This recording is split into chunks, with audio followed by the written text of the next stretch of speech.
Informasi selanjutnya, sejumlah penyandang masalah kesejahteraan sosial terjaring razia Satpol PP di Jakarta Timur. Sementara di Jakarta Pusat dan Cipondo, Tangerang, kamera merekam perilaku tidak terpuji sejumlah pengendara yang kabur dari razia lalu lintas.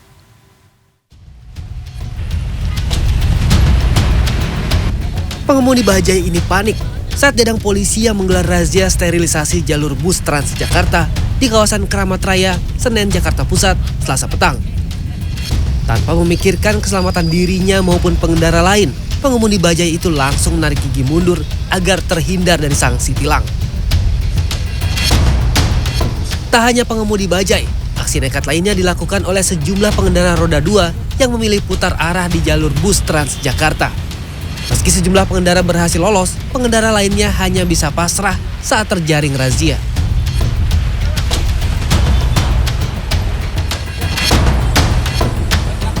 Sementara di Cipondo, Tangerang, sejumlah pengendara sepeda motor terjatuh karena nekat melawan arus lalu lintas saat menghindari razia pajak kendaraan di Jalan Raya Hasyim Asy'ari, Rabu pagi.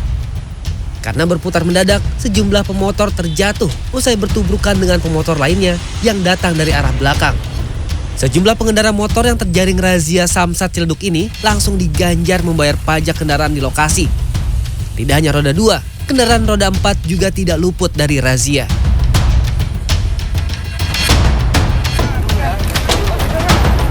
Di Jakarta Timur, seorang pengamen sempat mencoba kabur saat diadang petugas Satpol PP di kawasan Buaran, Rabu siang.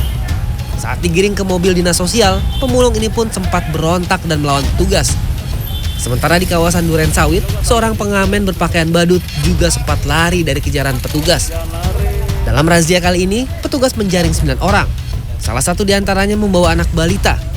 Setelah menjalani tes swab antigen, mereka dibawa ke Panti Sosial Cipayung, Jakarta Timur. Tim Liputan, CNN Indonesia.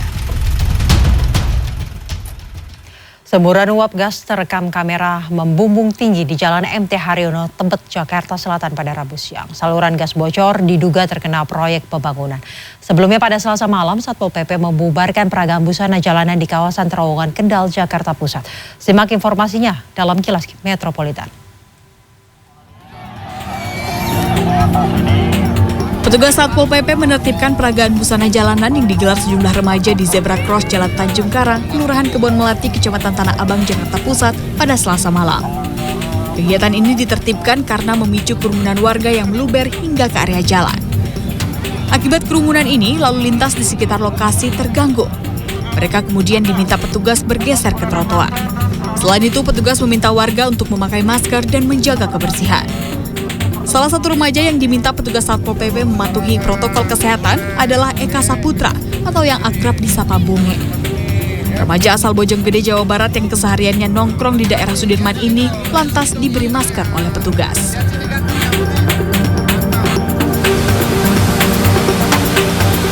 Pengendara yang melintas di Jalan MT Haryono, Tebet, Jakarta Selatan panik setelah semburan uap gas muncul dari lokasi proyek pembangunan dekat Stasiun Cawang, Rabu siang. Akibat peristiwa ini, arus lalu lintas di sekitar lokasi macet panjang karena lalu lintas dari arah Tebet menuju Cawang tidak bisa dilintasi. Lalu lintas pun sempat dialihkan ke jalan lain.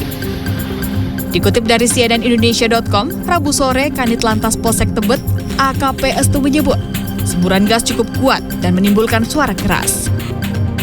Saat ini pipa yang bocor tak lagi mengeluarkan gas. AKP Estu pun menyatakan, pihak pengelola menyatakan kondisi di lokasi sudah aman. Kamera pengawas sebuah apartemen di kawasan Menteng, Jakarta Pusat merekam gerak-gerik dua pria pada Minggu 3 Juli. Dalam rekaman video, mereka masuk lift setelah kembali dari salah satu unit kamar dengan membawa 2 koper. Mereka lantas terekam keluar dari gedung. Belakangan terungkap, mereka adalah anggota komplotan pencuri disertai tindak kekerasan. Mereka menyasar Ade, penghuni apartemen yang juga pengusaha souvenir. Dalam rilisnya pada Rabu siang, Kasat Reskrim Polres Metro Jakarta Pusat menyebut para tersangka pura-pura berbisnis dengan korban dan sepakat bertemu di apartemen. Tetapi saat bertemu, tersangka malah membekap dan menganiaya korban. Keempat tersangka lantas menggasak uang korban sebesar 1,1 miliar rupiah. Kepada polisi, tersangka mengaku uang hasil kejahatannya dipakai untuk membeli sabu-sabu. Dari hasil tes urin, 3 dari 4 tersangka positif mengonsumsi narkoba. Tim Liputan CNN Indonesia.